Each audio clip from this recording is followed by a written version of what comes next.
नमस्कार, सुप्रभात। आप देख रहे हैं IBC 24। मैं हूं आप सभी के साथ रचना नितेश और साथ के बड़ी बात में आप सभी का बहुत बहुत स्वागत है। बुलेटिन की शुरुआत बड़ी खबरों के साथ करेंगे। सबसे पहले आपको बता दें कि आज कोरोना के हालात पर देश के प्रधानमंत्री नरेंद्र मोदी समीक्षा बैठक करने जा रहे हैं। आज शाम 4:30 बजे कोरोना के हालात पर समीक्षा बैठक आयोजित की गई है। कई राज्यों के मुख्यमंत्रियों से वर्चुअल संवाद करेंगे पीएम नरेंद्र मोदी। दिल्ली सीएम शिवराज सिंह चौहान इस बैठक के लिए दिल्ली पहुंचे हैं, तो वहीं MP भवन से CM Shivraj virtually PM Modi के साथ जुड़ेंगे। वहीं छत्तीसगढ़ के सीएम भूपेश बघेल भी इस बैठक में शामिल होंगे। तो कई राज्यों के मुख्यमंत्रियों के साथ चर्चा आज पीएम नरेंद्र मोदी करने वाले हैं, जिसमें सीएम शिवराज सिंह चौहान और छत्तीसगढ़ के सीएम भूपेश बघेल भी सम्मिलित होंगे। हालांकि सीएम भूपेश बघेल इसमें वर्चुअली शामिल होने वाले हैं, तो वहीं दिल्ली दौरे पर पहुंचे शिवराज सिंह चौहान भी इस बैठक में वर्चुअली ही जुड़ेंगे। तो जिस तरह से पूरे देश में कोरोना पैर पसार रहा है, तीसरी लहर में आंकड़े लगातार तेजी से बढ़ते जा रहे हैं। इस पर लगातार बैठकें की जा रही हैं और आज शाम 4:30 बजे पीएम नरेंद्र मोदी कई राज्यों के मुख्यमंत्रियों के साथ अहम बैठक करने जा रहे हैं। इस बैठक को वर्चुअली किया जाएगा और इस बैठक में कई राज्यों के मुख्यमंत्रियों के साथ कोरोना के हालातों पर समीक्षा की जाएगी।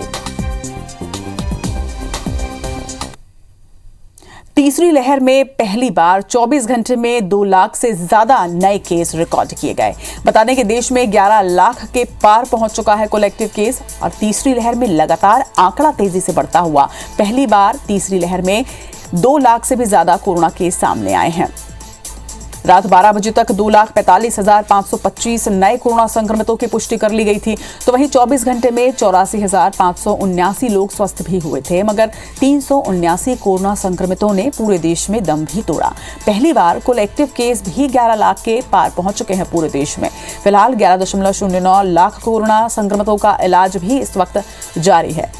तो एक बड़ा आंकड़ा 24 घंटे के दौरान पूरे देश भर में सामने आया है। तीसरी लहर में आंकड़े बहुत तेजी से बढ़ते जा रहे हैं। पहली बार 24 घंटे में 2 लाख से ज्यादा नए कोरोना केस हैं और इन आंकड़ों को देखते हुए IBC 24 अपने तमाम दर्शकों से यही अपील करता है कि आप सभी सतर्क और सावधान रहें, प्रिकॉशंस जरूर लें।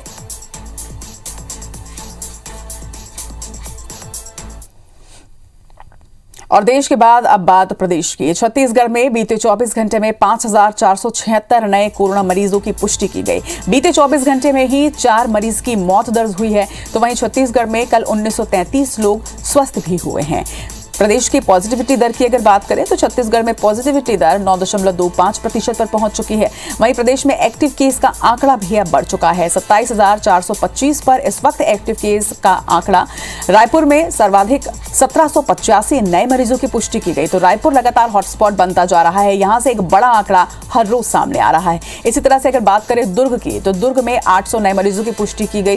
बिलासपुर से 418, कोरबा से 403, रायगढ़ से 348 और जांजगीर से 321 मरीजों की पुष्टि की गई। तो वहीं जशपुर से भी एक बड़ा आंकड़ा सामने आया है। जशपुर से 279 मरीजों की पुष्टि की गई। तो स्क्रीन पर एक नजर में ये पूरा आंकड़ा ठीक होने वाले मरीजों का और साथ ही मौत का आंकड़ा भी आप देखिए और इसके साथ ही एक बड़ा आंकड़ा जो सामने आया है बीते 24 घंटे में नए मरीजों का। इसके साथ ही एक्टिव केस भी इस वक्त आप अपने स्क्रीन पर देख रहे हैं।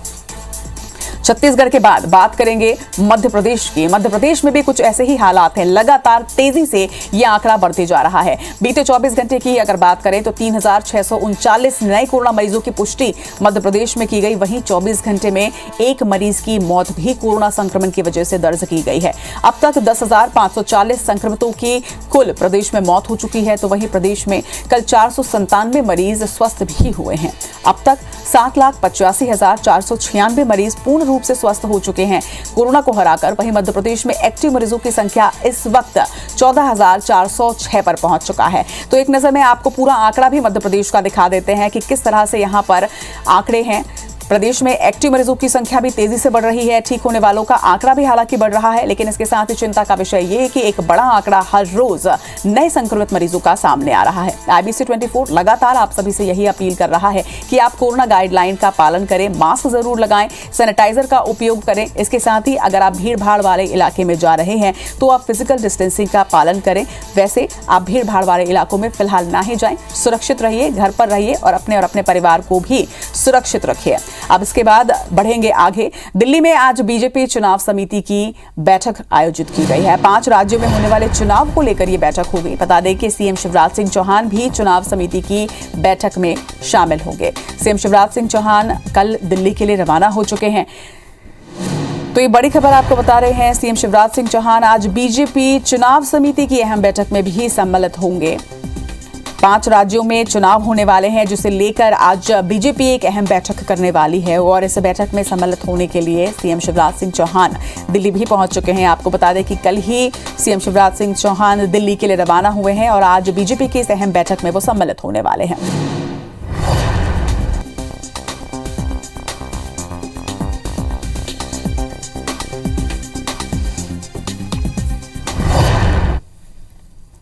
और मध्य प्रदेश की क्या कुछ अहम और बड़ी खबरें हैं जिस पर आज दिन भर IBC 24 की नजर रहने वाली है। इस पर ज्यादा जानकारी के साथ अपने सहयोगी से बात करेंगे। हमारे सहयोगी विवेक इस वक्त हमारे साथ जुड़ रहे हैं। विवेक, मध्य प्रदेश की कई अहम खबरें हैं जिन पर IBC 24 की नजर रहने वाली है, जिसमें सीएम शिवराज सिंह चौहान का दिल्ली दौरा भी है, और क्या कुछ खबरें हैं?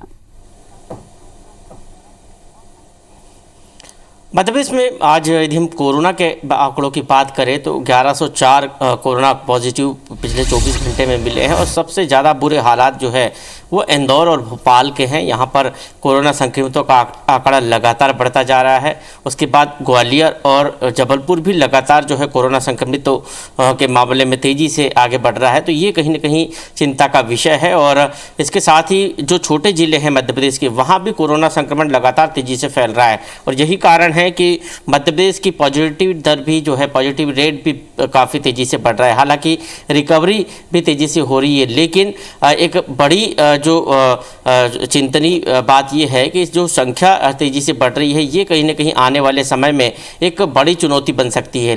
दूसरी तरफ एक राहत की बात ये ज़रूर है कि मध्य प्रदेश में वैक्सीनेशन काफ़ी तेज़ी से हो रहा है, चाहे वो हम 15 से 18 वर्ष के किशोरों की बात करें या फिर अन्य जो वैक्सीन के जो पात्र है उनकी बात करें। तेज़ी से वैक्सीनेशन हो रहा है। 10 लाख से 10 करोड़ से अधिक वैक्सीन अभी तक लग चुकी है मध्य प्रदेश में। तो ये एक राहत की जो बात है, क्योंकि वैक्सीन लगने के बाद जो है आपको यदि कोरोना होता भी है तो उसका माइल्ड असर होता है, बहुत ज़्यादा दिक्कतों का सामना नहीं करना पड़ता है। प्रदेश में एक और राहत की बात यह है कि ज़्यादातर लोग होम आइसोलेशन में ठीक हो रहे हैं। अस्पताल पहुंचने की नौबत महज जो है 3 से 4% लोगों को आ रही है, तो ये भी एक राहत की बात है।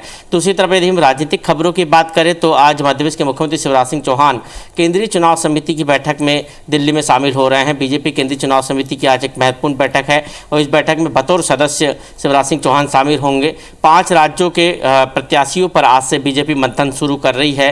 सबसे बड़ी चुनौती बीजेपी के सामने यूपी है, जहां पर प्रत्याशियों का चयन करना है। सूत्रों के मुताबिक बीजेपी वहां पर बड़ी संख्या में विधायकों की टिकट काटने जा रही है और इसलिए आज से ये मंथन का दौर शुरू हो जाएगा। पंजाब और दिल्ली, पंजाब, यूपी, इसके साथ ही गोवा, इन राज्यों के लिए प्रत्याशियों के चयन पर आज से मंथन शुरू हो रहा है। आज राज्यों के मुख्यमंत्री के साथ कोरोना और वैक्सीन के हालात पर प्रधानमंत्री नरेंद्र मोदी चर्चा करने वाले हैं। उसमें भी मुख्यमंत्री शिवराज सिंह चौहान वर्चुअल शामिल होंगे।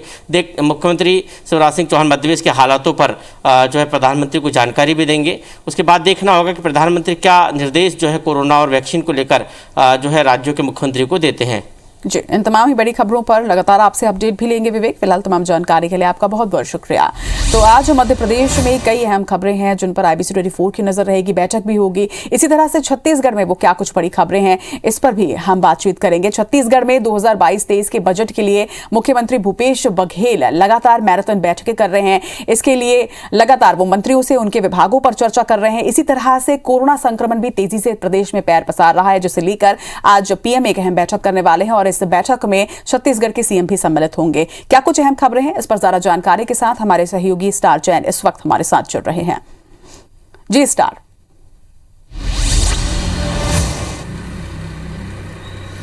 देखिए कोरोना को लेकर एक बड़ी बैठक आज होने जा रही है जिसमें प्रधानमंत्री नरेंद्र मोदी शामिल होंगे। वो इस बैठक को हेड करेंगे और किस प्रकार की रणनीति आगे अपनाई जानी चाहिए इन मुद्दों को लेकर चर्चा होगी। यहाँ साथ ही इसमें पूरे अलग अलग राज्यों के मुख्यमंत्री भी शामिल होंगे। इस बैठक में छत्तीसगढ़ के मुख्यमंत्री भूपेश बघेल भी शामिल होंगे और एजेंडा यही है कि किस तरीके से ये जो बैठक होने जा रही है इसको मॉनिटर किया जाए, कोरोना को कंट्रोल किया जाए, इन बातों पर चर्चा होगी। इसके अलावा बता दूं आपको कि मुख्यमंत्री भूपेश बघेल लगातार जिस प्रकार से एक्शन मोड में है वो कोरोना को लेकर रणनीति खुद भी बना रहे हैं और कहीं ना कहीं फिलहाल कंट्रोल की स्थिति में, हालांकि नंबर बढ़ रहे हैं लेकिन कंट्रोल की स्थिति में दूसरे राज्यों की तुलना करेंगे तो। इसके अलावा रविंद्र चौबे और मंत्री शिव डरिया आज एक प्रेस कॉन्फ्रेंस करेंगे राजीव भवन में। हालांकि एजेंडा क्लियर नहीं किया गया किस संबंध को लेकर वो प्रेस कॉन्फ्रेंस करने जा रहे हैं, लेकिन संभवतः दो चीज़ें हो सकती है। धान खरीदी की बात हो सकती है या फिर जो कोरोना के मामले बढ़ रहे हैं उसको लेकर लगातार किस प्रकार से एक्शन सरकार ले रही है, इन बातों पर चर्चा हो सकती है। साथ ही कोरोना के मामले आपको आंकड़े बता दें तो लगातार जिस तेजी से आंकड़े बढ़ रहे हैं वो एक चिंता की स्थिति जरूर। हालांकि सरकार अपने स्तर पर पूरी तैयारी कर रखी हुई है। पिछले 24 घंटे की रिपोर्ट में 5000 से ज़्यादा मामले छत्तीसगढ़ में सामने आए थे, जिसमें करीब 1700 करीब मामले अकेले रायपुर में थे। तो ये एक रायपुर के लिहाज से देखा जाए तो चिंता की स्थिति है यहाँ। तो कोरोना से जुड़ी हुई ज़्यादातर खबरें रहेंगी जिस पर हम नज़र रखे रहेंगे, जिसमें पीएम की जो मीटिंग है उसमें मुख्यमंत्री शामिल होंगे, ये भी खबर रहेगी और इसके भी लगातार जो भी अपडेट्स आते रहते हैं वो हम अपने दर्शकों तक पहुँचाएंगे। जी, तमाम जानकारी के लिए आपका बहुत बहुत शुक्रिया स्टार। बढ़ेंगे आगे। छत्तीसगढ़ में 2022-23 के बजट के लिए मुख्यमंत्री भूपेश बघेल ने विभागवार सभी मंत्रियों से चर्चा पूरी कर ली है। गृह मंत्री ताम्रध्वज साहू, कृषि मंत्री रविंद्र चौबे और स्वास्थ्य मंत्री टीएस सिंहदेव से उनके संबंधित विभागों को लेकर मुख्यमंत्री ने चर्चा की। वहीं मुख्यमंत्री ने अपने विभागों को लेकर भी अधिकारियों से विस्तृत चर्चा की है। बैठक के बाद मंत्री रविंद्र चौबे ने यह बताया कि कोरोना की वजह से राजस्व प्राप्ति प्रभावित हुई है। वहीं केंद्र सरकार भी 32,000 करोड़ रुपए नहीं दे रही, फिर भी छत्तीसगढ़ सरकार अपना बजट बढ़ा रही है। उन्होंने ये भी बताया कि बजट में कई नई योजनाएं आएंगी, तो वहीं किसी भी विभाग में कटौती नहीं की जा रही है। उन्होंने भाजपा पर पलटवार करते हुए ये भी कहा कि उसे विकास की योजनाएं कहीं नहीं नजर आती। गृह मंत्री ताम्रध्वज साहू के साथ बैठक में नए चौकी थाना खोलने और विभागीय भर्ती के साथ ही पुल पुलिया और सड़क निर्माण को लेकर भी बजट में राशि प्रावधान करने पर चर्चा की गई। तो वहीं स्वास्थ्य मंत्री के साथ हुई बैठक में राज्य में अस्पतालों में सुविधाओं का विस्तार और उसके साथ ही वर्तमान में संचालित योजनाओं को बेहतर करने पर चर्चा की गई।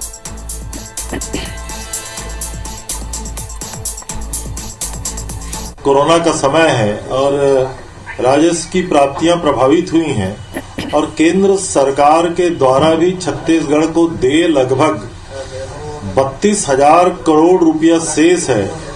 उसके बावजूद भी हमारी जो प्लान साइज है वो कितना बढ़ाया जा सकता है उसके बारे में लगातार आदरणीय मुख्यमंत्री जी डिस्कशन कर रहे हैं। मध्य प्रदेश के मुख्यमंत्री शिवराज सिंह चौहान ने पीएम मोदी की सुरक्षा में चूक के मामले पर एक मीडिया रिपोर्ट के बाद कांग्रेस आलाकमान पर गंभीर आरोप लगाए हैं। उन्होंने कहा कि प्रधानमंत्री की सुरक्षा के साथ खिलवाड़ हुआ है, ये प्रायोजित साजिश थी। वहीं सवाल उठता है कि प्रधानमंत्री के रूट की जानकारी आखिर किसने प्रदर्शनकारियों को दी। शिवराज सिंह ने यह भी कहा कि जनता के बीच कांग्रेस का ग्राफ गिर रहा है और उसका चरित्र भी गिर रहा है।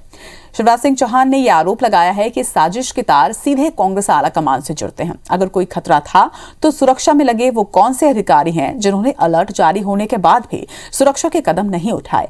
आखिर मुख्यमंत्री किस घटना का इंतजार कर रहे थे? तो वहीं बीजेपी के जबलपुर सांसद राकेश सिंह ने भी इस मुद्दे पर कांग्रेस को आड़े हाथ लिया है।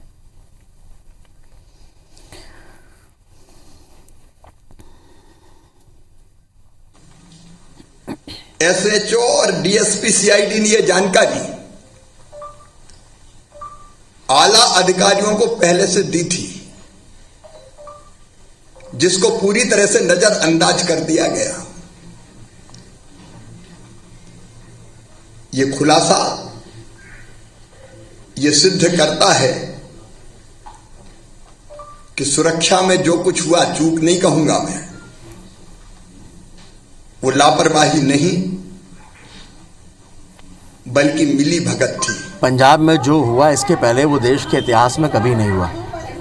पंजाब जैसे राज्य में जहां आतंकवाद और हिंसा की घटनाओं के कारण संवैधानिक पद पर बैठे हुए लोगों को भी अपनी जान गंवानी पड़ी हो, वहां ऐसी चूक अक्षम्य है। माननीय उच्चतम न्यायालय स्वयं इसका संज्ञान ले रहा है, इसलिए ज़्यादा कुछ कहना ठीक नहीं।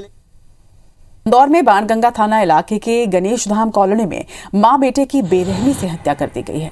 हत्या की सोई कुलदीप नाम के एक शख्स पर जा रही है और उसी ने अपनी पत्नी और बेटे को मारा होगा। दरअसल महाराष्ट्र के अकोला में रहने वाला कुलदीप नाम का शख्स परिवार समेत हफ्ते भर पहले ही रोजगार की तलाश में इंदौर आया था, जहां पर अपने दोस्त मंगेश के घर पर रुका था, मगर लाश मिलने के बाद से ही कुलदीप फरार है। इस दोहरे हत्याकांड का पूरा शक कुलदीप पर ही जा रहा है, क्योंकि बुधवार सुबह कुलदीप का दोस्त मंगेश अपनी नौकरी पर चला गया था, मगर शाम को करीब 5 बजे जब वो वापस घर पहुंचा तो उसे घर पर ताला लगा हुआ मिला। इसके बाद मंगेश ने कुलदीप को फोन भी लगाया और ताले और परिवार के बारे में पूछा तो कुलदीप ने बात को टालने की कोशिश की, मगर जब मंगेश ने अपने पास रखी दूसरी चाबी से ताला खोला तो उसके होश उड़ गए, क्योंकि रूम में कुलदीप की पत्नी शारदा और बेटे आकाश की लाश पड़ी हुई थी। तब से ही कुलदीप का फोन बंद आ रहा है। वहीं सूचना मिलने के बाद मौके पर पहुंची पुलिस को मां बेटी की लाश कमरे में पड़ी मिली, जिसके बाद पुलिस आगे की कार्रवाई कर रही है। जो जानकारी मिली कि वो जिसके यहाँ रह रहे थे उसने बताया फ़ोन पे थाने पे कि मैंने ताला खोला अभी 4 बजे नौकरी से आके, तो वहाँ उनकी लाश पड़ी हुई है, महिला की और उसके बेटे की, और वो जो उसका पति है वो फरार है। जांजगीर चांपा के दड़ई चौक पर यात्री प्रतीक्षालय के सामने कार ने स्कूटी सवार स्टाफ नर्स को टक्कर मार दी, जिसकी वजह से नर्स दूर जा गिरी, जिसकी सूचना आसपास के लोगों ने नर्स के परिजनों को और पुलिस को दी, जिन्होंने मौके पर पहुंचकर उसे स्वास्थ्य केंद्र में भर्ती करवाया। बताया जा रहा है कि नर्स को सामान्य चोट लगी है, जिसकी वजह से उन्हें डिस्चार्ज कर दिया गया। वहीं घटना के बाद ड्राइवर कार लेकर फरार हो गया है। ये पूरी घटना सीसीटीवी में कैद हुई है। दरअसल स्टाफ नर्स अपनी स्कूटी से प्राथमिक स्वास्थ्य केंद्र जा रही थी, इसी दौरान कार ने उनसे टक्कर मार दी।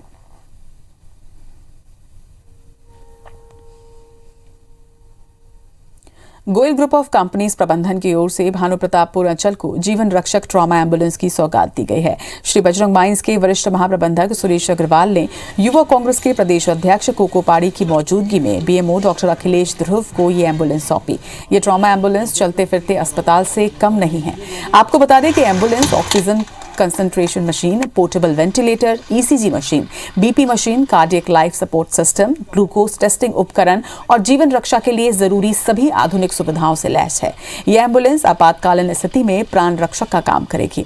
श्री बजरंग माइंस के सीनियर जीएम सुरेश अग्रवाल ने यह बताया कि गोयल ग्रुप अपनी सामाजिक जिम्मेदारी निभाने के लिए हमेशा आगे रहता है। 50 लाख कीमत की यह एम्बुलेंस विषम परिस्थितियों में मरीजों को लगातार 5 से 6 घंटे तक हर चिकित्सा सुविधा दी सकती है।